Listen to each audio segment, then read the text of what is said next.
rondomoprol. Nah, ada rondomoprol ya. Begitu luka, dia ambilkan daun itu, dia remas-remas, tempelkan, nyatanya pendarahannya berhenti. Saya nggak tahu ada proses kimia apa di situ ya, dan akhirnya sembuh. Berarti alam ini sebenarnya sudah menyediakan, bahkan orang Jawa mengatakan ono loro, ono tombo. Ono loro, ono tombo. Ono tombo. Yuk di pojok.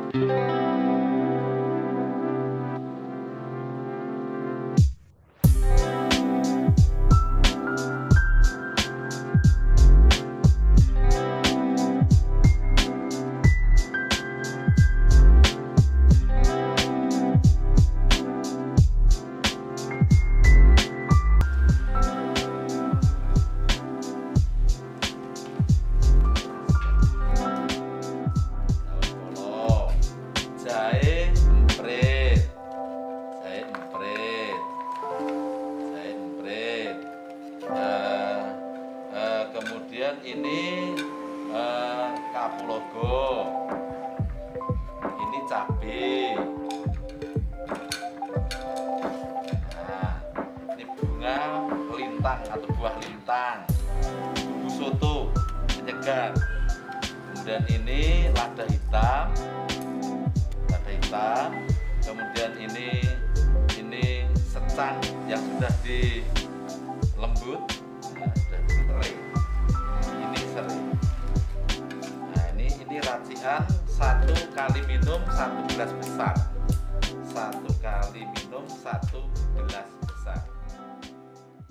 Halo teman-teman, selamat datang di KH Files. Di pojok kali ini kita berada di satu yang spesial, dengan harapan ini bisa dibagikan secara spesial di pusat herbalnya Pak Kamto. Pak Kamto, bagaimana kabarnya Pak? Baik, sehat. Teman-teman, Pak Kamto ini tinggal di daerah Semin, tepatnya di Bendungan ya Pak? Bendungan, Sumberjo, Semin. Beliau adalah salah satu yang kami kenal sebagai seorang herbalis di Gunung Kidul. Di masa pandemi ini, tentu herbal menjadi salah satu alternatif dalam peningkatan imun warga masyarakat. Maka di pojok kali ini bersama Pak Kamto. Pak Kamto, sebelum jenengan cerita tentang apa yang ingin kami ketahui tentang herbal, khususnya di Gunung Kidul dan herbal di Indonesia, mohon ceritakan Pak Kamto dari kecil sampai saat ini, dan saat ini Pak Kamto ini belajar atau berprofesi sebagai apa? Ngaten, monggo Pak Kamto. Terima kasih. Saya asli Gunung Kidul. Asli Gunung Kidul, lahir 23 Januari 63. Sudah berapa tahun tuh? 8 tahun ya? 57, 58. Wah, ini sudah 2 tahun tidak sampai saya sudah pensiun. Iya. Okay. Oh, pensiun? Iya. PNS, ya. Saya dibesarkan dengan timbul Gunung Kidul. Iya. SD, SMP di Gunung Kidul, SPG karena cita saya ada guru. Nah, sehingga SPG di Salatiga, kemudian kuliah juga di Salatiga, dan akhirnya mendapatkan SK sebagai guru di SMP, guru dan studi PPKN ya. Kalau dulu PMP ya, Pendidikan Moral Pancasila tahun 83. Mulai jadi guru tahun 83. Ya, kemudian ditempatkan di Slogoimo, daerah Wonogiri bagian timur. Sama di sini daerah timur juga sama. Jadi dari desa ke desa, dari desa ke desa.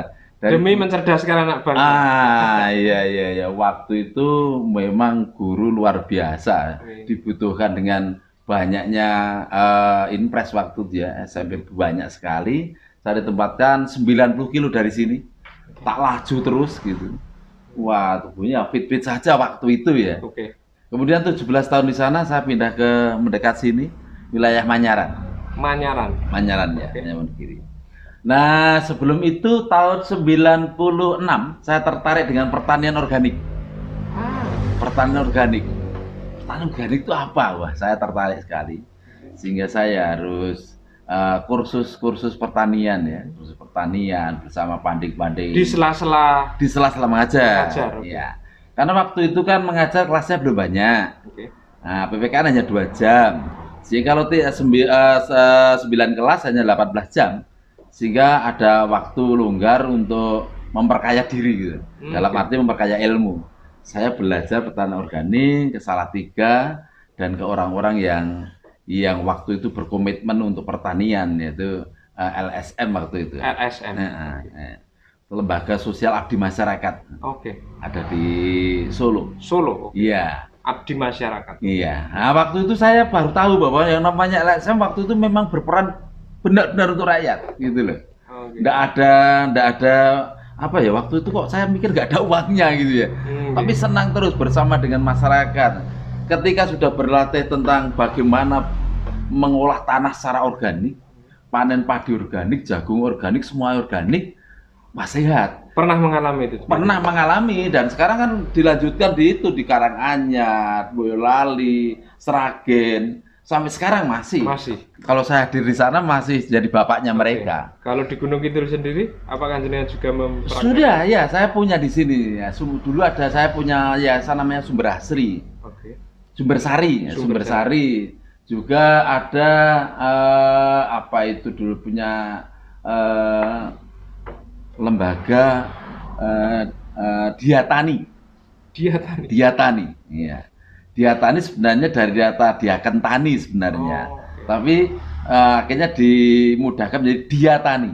Jadi kita tani. Saya menggarap orang-orang yang sudah bertani lebih dari 30-50 tahun, menunjukkan bagaimana bertani secara sehat. Itu tahun 9 itu tahun 96 belajar, kemudian tahun 2000 saya sudah mulai praktek. Tahun 2000 mulai praktek. Nah, bersamaan dengan itu saya digelisahkan oleh situasi lah. Kalau semua udah organik, yang katanya sehat, lah kalau sakit gimana?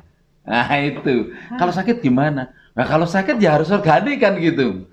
Wah, padahal obat-obatan di apotek, setahu saya waktu itu, wah nggak organik ini gitu loh. Ini obat menurut saya. Nah akhirnya saya harus belajar, ketemu seorang Pak Broto Sutibyo. Broto Sutibyo itu pengelola herbal di CD Bethesda Jogja. Iya. Saya nyantri ya, Nah, istilah nyantri waktu itu mungkin istilah tepat bagi dia karena dia orang yang agak mampu keraton gitu ya istrinya.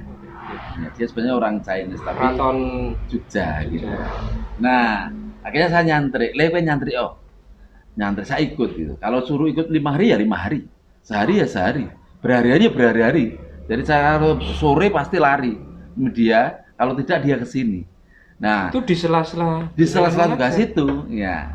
Mengajar? Iya. Ya setelah mengajar bisa lari ke sana, nginep di sana. Karena waktu itu mungkin belum 5 hari.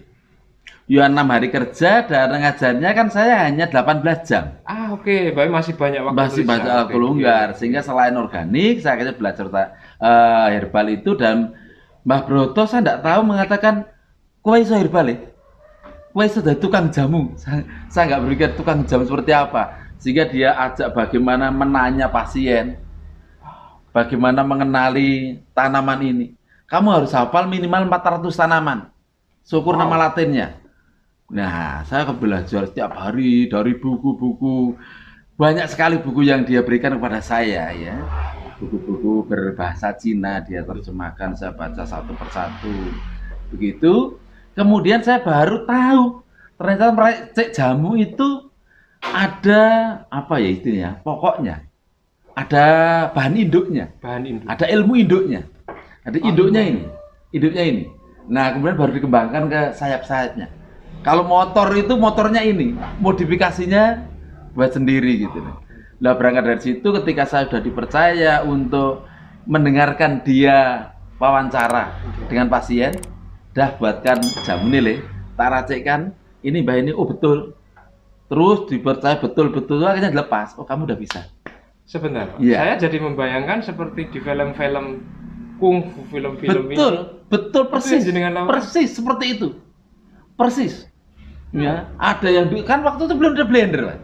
Ya ada tapi belum bisa bisa punya beli, gitu. Semua ditumbuk, semua digiling, giling kopi itu, giling kopi, ditumbuk, kemudian ini satu sendok, 2 sendok dicampurkan, kemudian dikocok.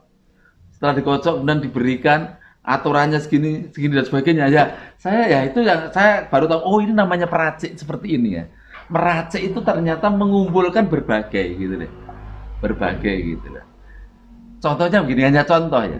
Ketika itu waktu itu saya yang paling ingat itu membuat racikan batu ginjal. Ya, racikan batu ginjal. Nah, maksudnya untuk mengobati batu ginjal. Ya. Itu kan saya kenal Tempuyung. Nah, Tempuyung ternyata dokter kita Sarjito, itu juga dokter Tempuyung ternyata. Iya. Nah, dia berita gitu. Kemudian saya baca ternyata betul gitu.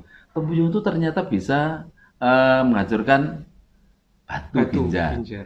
Nah, ternyata Pak Boto tidak hanya gitu, jangan hanya ini aja. Ini kalau ini nanti efeknya gini. Nah, harus diperhalus dengan kumis kucing. Harus diperhalus lagi dengan keji beling, harus diperhalus lagi dengan meniran. Wah, itu kemudian satu digiling jadi satu, itu namanya obat batu ginjal, batu empedu, batu dan sebagainya. Ini contoh. Jadi bayangan saya jenengan itu seperti peracik di jamu-jamu film kungfu. Iya, itu, persis, iya. Itu yang jenengan lakukan. Iya, makanya alat-alatnya. Berapa tahun, Pak? Apa nih? Melakukannya. Itu saya ikut Mbah Broto itu 2 tahun. 2 tahun ya? 2 tahun nyantri. Setelah itu tahun 2000 saya dilepas. Oke. Saya dilepas, kemudian saya disuruh mencoba untuk membuat racikan yang mudah-mudah aja lah, instan waktu itu. Oke. Ada instan jahe, ada instan temulawak, temu ireng, sambiloto, alang-alang, tuh macam-macam dibuat instan. Apa yang membedakan dengan jamu kalau ini sebenarnya? Oh iya, kalau ini lebih ke minuman sehat istilahnya. Oke. Kalau racikan kan benar-benar racikan, rasanya rasa itu. Kalau ini kan rasanya gula. Iya, tapi kalau racikan jamu, kalau pahit ya pahit, kalau getir ya getir, kalau panas ya panas. Kalau ini kan bisa disesuaikan. Pokoknya rasanya harus gula seperti itu. Iya. Kenapa rasanya harus gula? Karena ini hanya minuman segar untuk semua orang, tidak ada sasarannya. Tapi apakah khasiatnya juga? Khasiatnya ini hanya minum, ini untuk pemanas tubuh, dingin, masuk angin, batuk ringan, hanya seperti itu. Iya tuh. Kemudian temulawak, nah ini untuk pemeliharaan hati, ya. Bisa dijelaskan pada saya perbedaan antara jamu tradisional yang banyak kita temui di pasar atau manapun dengan jamu atau herbal yang jenengan geluti ini? Oh iya, memang begini. Jadi ini sedikit ya nyinggung dikit lah. Banyak orang-orang yang kadangkala teman-teman saya sendiri sih memegang gelar atau sebutan herbalis. Tapi kadangkala dia komitmennya tidak baik. Karena apa? Sing penting pasienku mari. Sehingga dia umpamanya ini kan penyakit Jawa yang paling banyak pegelinu. Ambil aja itu analgesik. Beli aja ke Pramuka Jakarta sana, kiloan, beruan istilah itu. Udah dia giling. Campurkan jamu apa aja, dia akan sembuh. Nah, dia menamakan tradisional. Nah, ini kan tidak benar. Kalau memang tradisional harus racikan seperti ini. Harus benar-benar racikan. Makanya kalau ada pasien yang datang ke sini, tanya racikannya apa, saya jawab. Bahkan saya ajak ke ruang ini. Seorang ini jamunya ini. Teman saya sama herbal tanya begini, apa tidak nanti bocor Pak? Loh, mereka itu melihat begitu pulang udah nggak lupa kok, udah nggak tahu ya. Jadi kalau saya itu yang pertama, mereka saya ajak untuk mengenal penyakitnya, kemudian mengenal herbalnya, sehingga dia percaya. Karena dia tahu sendiri racikannya. Kalau yang dijual itu gini, kalau yang pabrikan seperti Aerotur dan sebagainya memang itu bagus karena dia melewati ada ahlinya, laboratnya dan sebagainya ada. Tapi sekarang kan banyak jamu-jamu tak bermerek. Banyak jamu bermerek. Itu saya temukan ketika saya mengajar herbal. Iya, jadi selain PPKN, saya itu pernah mengajar selama 6 tahun itu apa namanya, ekstrakurikuler herbal. Iya, kan di Wonogiri itu kan banyak penjual jamu. Nah, sing sekolah nangen tempatnya saya itu anak-anak bakul jamu, gitu loh. Nah, itu tak kumpulkan siapa yang anaknya bakul jamu, mereka itu yang jadi murid saya herbal. Karena kalau tidak saya batasi satu kelas saya kan hanya maksimal 30-40. Kalau nggak saya batasi terlalu banyak gitu loh. Nah, kemudian waktu itu orang tuanya kadang saya kumpulkan, anaknya udah tahu, sehingga dia paham. Nah, itu kan 3 tahun. Yang pertama pelajarannya mengenal tanaman, yang kelas 2 mengenal tanaman dan penyakit, yang ketiga menyeratik tanaman untuk penyakit. Jadi dia lulus itu udah bisa. Makanya lulusan dari SMP yang waktu itu ikut ekstra herbal kecenderungannya pasti ke apoteker. Sebentar, ulangi ya. Lagi tiga kelas 3 kurikulum waktu itu. Iya. Apa saja, Pak? Yang pertama untuk kelas 1 mengenal tanaman. Mengenal tanaman. Sebanyak-banyaknya. Setiap pertemuan, setiap minggu bawa tanaman. Dikenali daunnya, batangnya, umbinya kalau ada umbinya, warnanya, bentuknya dan rasanya, sehingga anak itu umpama kunyit ya diambil umbinya, dia lihat warnanya dan dijilat, batangnya dipotong, dijilat, kemudian daunnya dilihat bentuknya, diukur, dijilat, sehingga dia mengenal tanaman jamu itu bukan hanya mata, iya, tapi sampai ke rasa. Nah, itu mengenal. Kalau udah kelas 2 itu mengenal tanaman itu dengan kualitasnya, kandungannya apa. Kandungannya apa. Jadi mengenal tanamannya lebih dalam lagi. Iya, kandungannya apa. Kemudian penyakit. Ini ada tanaman mengandung apa, untuk apa ini penyakitnya. Ya. Kalau kelas 3 itu meracik untuk tanaman ini untuk penyakit ini. Gitu. Wow. Iya. Itu ekstrakurikuler. Iya. Makanya banyak yang senang karena ibunya yang bakul jamu ya. Pernah Bapak temukan itu di Gunung Kidul? Apa nih? Ekstrakurikuler semacam ini. Udah ada, satu-satunya di Indonesia itu. Ya? Iya, enggak ada. Masih berjalan sampai sekarang? Enggak. Ya gara-gara karena saya ngajarnya sudah lebih dari jam. Kan dari ukuran sekarang kan profesional hanya 24. Saya udah 27, udah kehabisan harinya, dan tidak mungkin ekstra. Anak sudah nggak mau diekstra lagi. Ya, kalau dulu kan ekstra ada, pramuka ada, ini ada, sekarang berat. Bagi guru yang sudah mengajar lebih dari 24, untuk mengikuti ekstra udah habis waktunya. Apalagi kalau yang 5 hari, 24 jam itu udah full hari. Kalau sekarang Bapak ini ngajarnya di SMP Negeri 1 Manyaran, khusus PPKN. Khusus PPKN. Dan jual jamu malah. Jualnya ke Manyaran. Iya. Kalau setiap hari memang saudara-saudara yang sudah mengenal saya dari Jakarta, Bandung sampai wilayah terutama Jogja ya. Itu kalau datang ke sini pasti jam sore ya. Jam 3. Dia datang ke sini membawa rekam medik. Catatan dokter, sakit apa? Karena saya tidak ingin tanya, "Wih, loro apa ndak, Mang?" Ya, kamu itu ke sini bawa penyakit apa? Jelas. Kalau nggak punya, dia saya suruh ngomong, kemudian saya suruh cek dokter dulu atau laboratorium dulu. Karena saya tidak ingin mengobati yang saya nggak tahu. Sampai sekarang? Iya, masih. Iya. Makanya ini kasar semua. Gilingannya ini gilingan semua ini. Nanti kalau sudah jelas penyakitnya, baru saya racik. Nah, begitu. Nah, ternyata yang sampai saat ini itu dari yang bukan penyakit saya penyakit.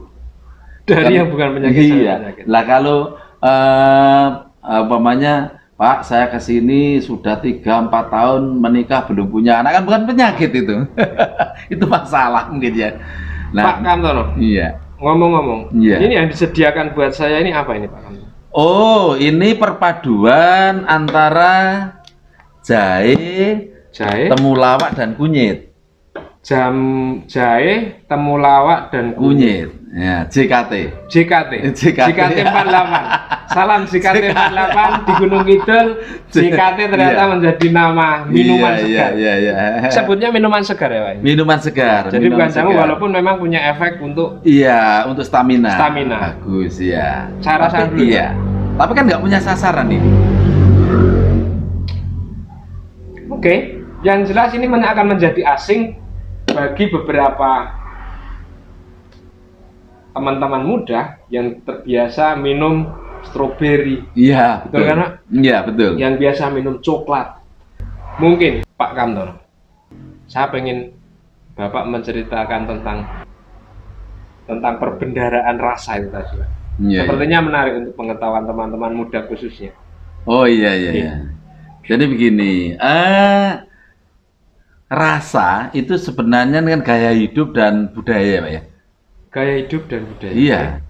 Seperti Jogja itu budaya dan gaya hidupnya manis. Oke. Maka semua makanan yang berasa ke arah manis enak Bagi orang Jogja, iya. Oke. Kemudian bagi orang Jawa Timur yang ke arah pedas mungkin ya. Oke. Wah, itu semua yang mengarah ke sana enak gitu loh. Umpamanya seperti itu. Dan mungkin daerah yang lain yang merasa asin atau makan NTT itu pedas, pahit, itu enak. Daun kates, kemudian lombok, jahe, laos, wah itu bumbu dan makanan yang minuman yang luar biasa. Oke. Karena ketika teman-teman datang ke sini untuk belajar tentang ini dari NTT waktu itu, saya heran dengan cara makannya. Karena makanan yang dia makan saya tidak bisa makan, ya karena beda budaya dan gaya itu tadi. Nah, ini juga begitu. Rasa itu ketika dinikmati oleh anak-anak muda, pasti dia akan mengenyitkan mata. Karena apa? Perbendaharaan rasa di otaknya belum ada. Perbendaharaan rasa Di otaknya belum ada, sehingga belum muncul. Kalau saya makan umpamanya yang mudah aja lah, kentang crispy umpamanya. Di sini sudah ada rasa pasti asin gurih. Ketika pahit, wah nggak cocok dia. Karena di otak sini sudah asin gurih. Nah, ini belum ada sama sekali. Tapi ternyata ketika mereka merasakan, menikmati, wah ini rasa baru, enak, nyaman, dan saya nggak tahu akhirnya mereka malah jadi reseller. Ya, dia menjadi penjual. Di masa pandemi ini, beberapa bulan yang lalu, bahkan di awal musim atau COVID ini, seru sekali terdengar adanya istilah empon-empon, herbal, dan lain-lain. Tetapi sampai hari ini sekalipun, orang masih lebih banyak untuk berbondong-bondong ke apotek. Yang ingin saya tahu sebelumnya, Pak Kamtono, apakah juga banyak masyarakat yang juga memesan atau menginginkan minuman-minuman herbal ini? Banyak, Pak. Ini aja udah pesanan Solo. Okay. Nah, kemarin saya Jakarta kirim berapa itu? 30. Ya, setiap hari ada paket yang dikirimkan. Ada paket yang harus dikirim. Iya, jadi begini. Hubungannya dengan COVID ya. Sekarang ini kan masyarakat dibawa pada suasana takut. Suasana takut, sebentar. Iya. Masyarakat kali ini terbawa atau dibawa pada suasana takut. Sebelumnya, Pak Kamtono. Iya. Sebelum kita jauh ngomong tentang COVID dan hubungannya dengan herbal, apa kemudian kira-kira ada hubungannya terkait dengan konsumsi herbal di masa pandemi ini untuk kalangan milenial, kalangan muda, atau kalangan yang perbendaharaan rasanya itu belum banyak terkait dengan herbal? Iya, gini, masyarakat kita itu tahunya herbal itu obat. Herbal itu obat. Oke. Jadi kalau Wang Peter mengatakan tindakan yang dilakukan secara kuratif, sakit dulu baru minum jamu atau minum obat. Padahal sebenarnya jamu itu diminum ketika orang itu tidak mau sakit. Tidak mau sakit. Iya, tidak mau sakit. Pencegahan atau preventif. Iya, preventif ya. Ketika dia tidak mau sakit, maka wah ini udaranya nggak baik, dingin. Langsung aja minum jahe. Minum aja campuran jahe, serai, secang. Nah, jahe, serai, secang. Nah, ini ada. Atau ini minuman yang saya buat dari Dieng. Dari Dieng. Nah, ini bahannya itu purwaceng. Purwaceng. Cabe jamu ya, bukan cabe lombok. Cabe jamu ya. Nah, kemudian jahe. Kemudian lada, kemudian serai. Itu kan panas semua itu. Makanya minumnya hanya sendok teh.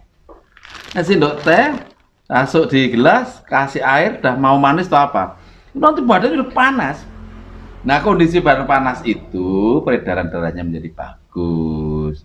Kemudian dia menjadi nggak lemas, berkeringat. Nah, stamina baik. Nah, stamina baik, semuanya baik. Lah kadang-kala ini dikatakan, wah ini obatnya laki-laki, Pak. Katanya obat gereng. Waduh, saya tidak mengarah ke sana. Ketika dia fit, ya semua sirkulasi tubuh menjadi bagus. Artinya untuk menjadi gereng itu tidak tergantung pada. Bukan. Kalau nanti ini dikatakan Viagra jadi salah itu.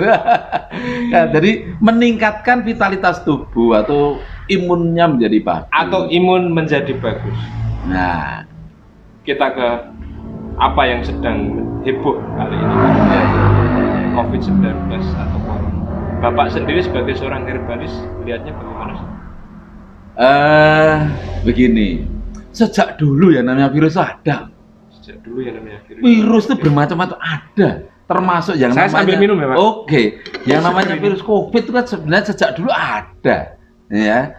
Hanya kalau dulu kan, kalau ada orang mati karena apa ya, DB, yang berdarah, sejak dulu ada. Pers tikus, banyak yang mati pers juga. Tapi karena beritanya ndak ada, ya orang tenang-tenang saja, damai-damai saja. Tetangga mati, malam paginya ada yang mati lagi, ya sudah, kita kok waktunya mati, kita nyaman. Mereka tidak gelisah, mereka tidak bingung. Virus pun demikian. Tetapi dengan kondisi komunikasi alam terbuka kayak gini, dunia bisa dilihat, dunia bisa didengar. Ya, semuanya menjadi takut. Karena berita COVID itu coba kita lihat aja. Pasti berita kena, mati, rumah sakit penuh. Itu terus putarannya seperti itu, toh. Berita tentang si A sembuh, si A sembuh, enggak, itu hanya belakang. Itu tulisan paling belakang sembuh. Sakit dan porsinya kecil mungkin ya. Iya, dan itu nggak begitu dilihat lah. Karena kalau sakit itu menjadi berita, kalau sembuh enggak, pulang aja gitu. Nah, itu semua sebenarnya rahasianya jangan sampai sakit. Oke. Jangan sakit. Herbal itu menyatakan ojo ngasih loro, jangan sampai sakit. Ya, ciptakan tubuh kita menjadi imun, menjadi sehat. Ketika kita imun, kita sehat, yo jelas virus, bakteri tidak masuk gitu loh. Oke. Nah, kalaupun masuk langsung bisa ditangani oleh karena imun tubuh. Iya. Okay. Makanya orang-orang yang kena COVID itu yang jatuh pasti orang yang tidak bisa diangkat imunnya, yang ada penyakit penyertanya gitu loh. Nah, itu karena dia sudah jatuh dulu sebelum ketimpa gitu loh. Sebelum ketimpa itu sudah jatuh sebenarnya.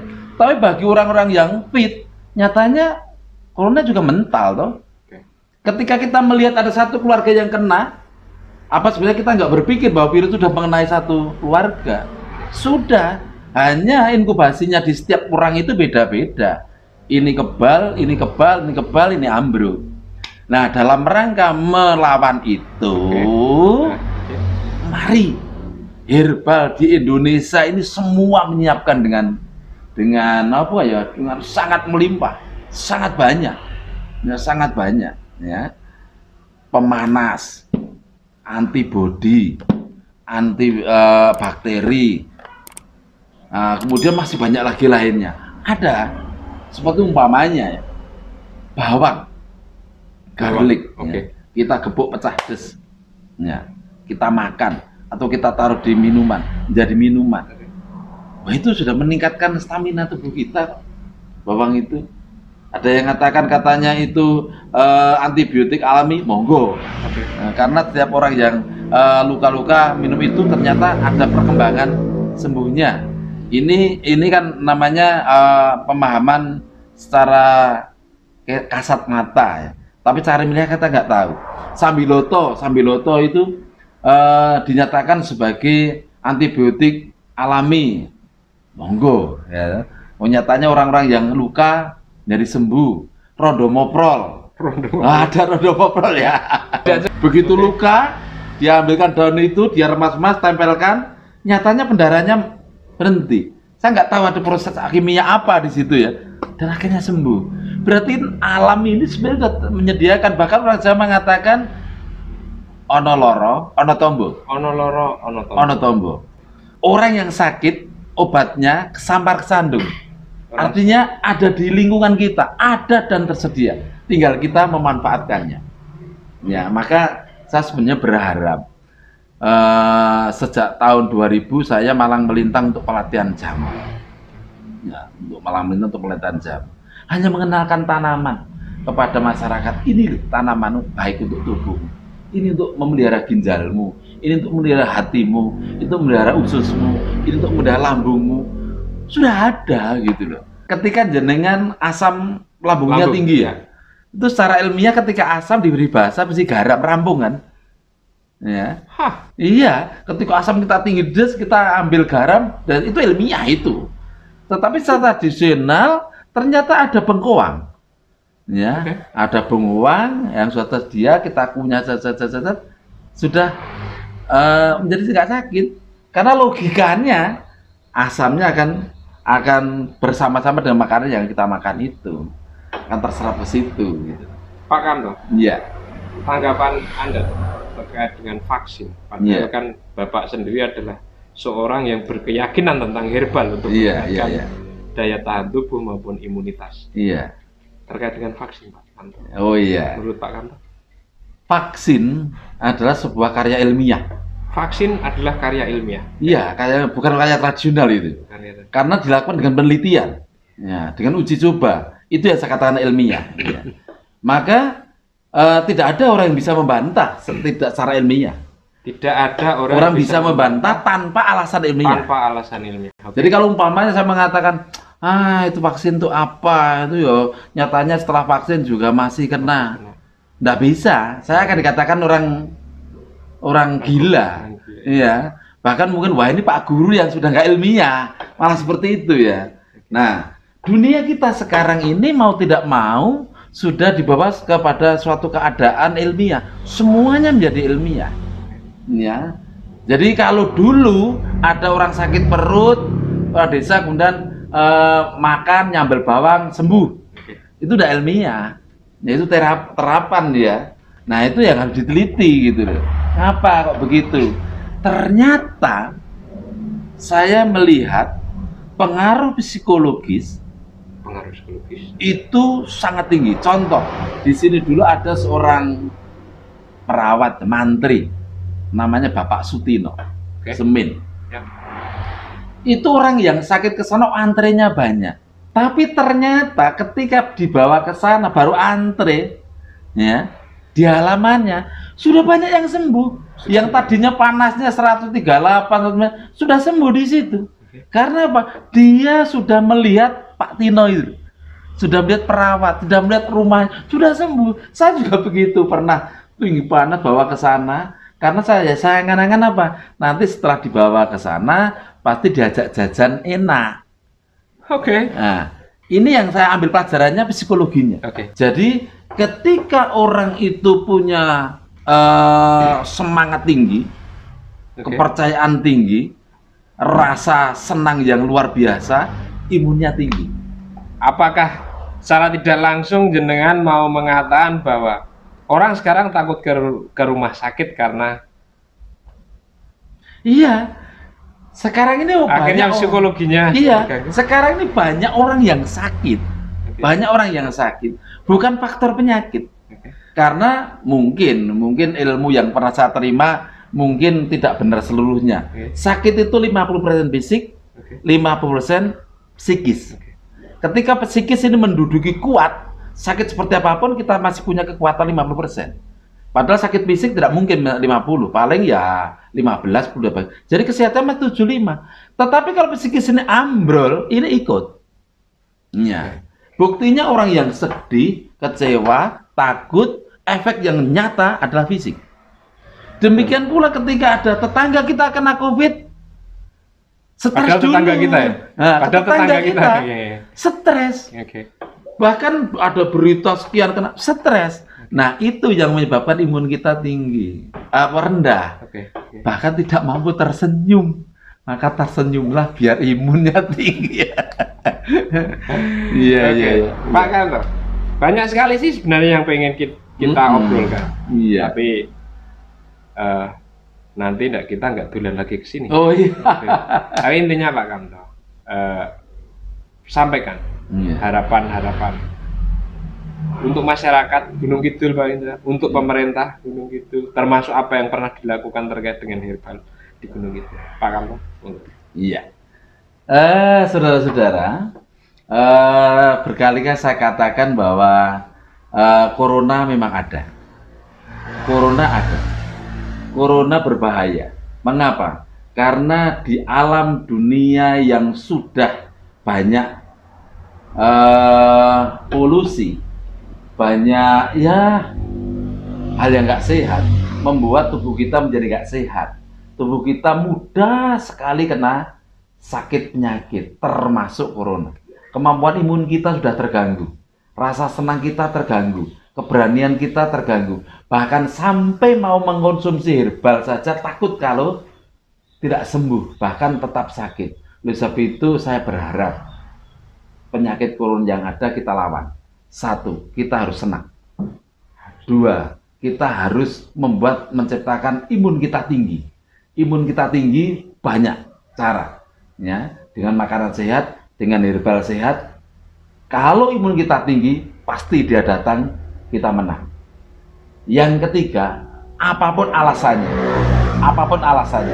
karena kita hidup di zaman ilmiah ini, maka memang imunisasi bukan satu-satunya, tapi salah satu bagian dari menangkal virus itu. Oleh sebab itu, saudara-saudara, mari kita berlatih, mengerti, memahami herbal, dan kita konsumsi sebelum sakit, atau konsumsi herbal supaya kita tidak sakit. Begitu aja. Tetap di pojok saja.